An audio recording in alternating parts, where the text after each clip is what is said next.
This is a story from India's capital city of New Delhi. Hidden behind some very overgrown bushes and the crumbling boundary walls of an old fort stands a narrow, dark stream, almost like a drain.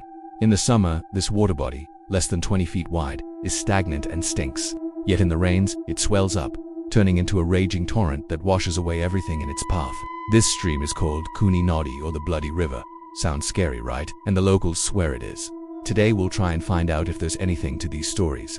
And while we're at it, let me solve another mystery. Have you ever noticed how these videos always open with someone explaining the legend?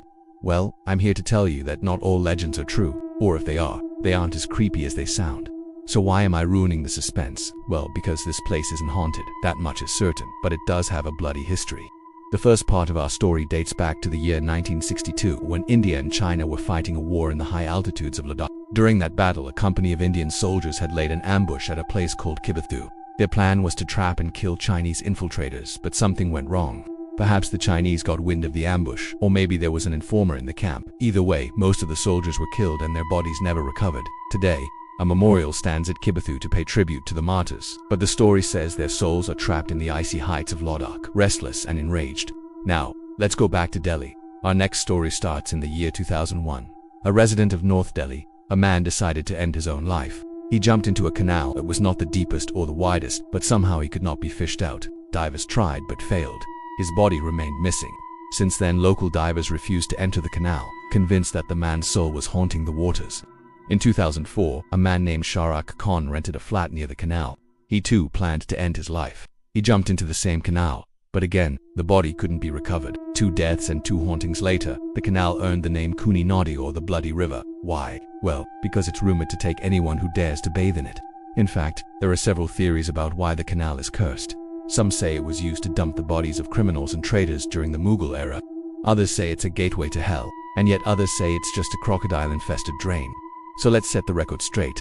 Does Khooni Nadi actually have a history of drowning people? Well, no. I spoke to people who live nearby and they told me about 3 incidents, not of drowning but of death. The first was a heart attack. The second was a case of electrocution. And the third, suicide by drowning. What about the mysterious disappearances? Well, one could have been accidental, a misjudgment perhaps. The other 2 are still a mystery, but one thing is certain, they happened because of human error. But then comes the question, why do people keep jumping into this canal? Well, partly because they believe the river will grant them wishes. Some come to recover lost love. Others come to seek wealth or power. And some come simply because they don't believe in the curse. I know because I've been to Khooni many times. My grandmother lives nearby and we often take walks along the riverbank. I remember marveling at its beauty, how its waters swelled up in the monsoons and shrunk down in the summers, revealing rusty nails, broken furniture, even carcasses. On one such walk, my grandmother told me the story of Khooni Nadi. She also told me about its history. Once upon a time, this was a lifeline for the people of Old Delhi. They used the water to irrigate fields, water crops, and even clean themselves. They also used it to transport goods. Boats would sail from Wazirabad to the Red Fort, ferrying marble and other construction material. But over the years, things changed. As Delhi grew, the river was pushed to the margins, canals took over and so did sewer lines. And now the Khooni Nadi is dirty and dangerous. You can't swim in it, but you can wade through shallow parts. I've done it myself and here's what I've learned. People don't drown in this canal. They jump into it willingly and mysteriously. People don't vanish into its waters. They slip and fall, and sometimes their bodies are never recovered. Now, this brings us to the big question. What should we call this place? Is it a canal or a river? A dry and dirty drain or a beautiful lifeline? Well, I say it's best to call it by its original name, which is Nali, not Khooni Nadi, not the Bloody River, but simply Nali, which means gutter in Hindi. That's what this is. A neglected gutter, not a haunted river.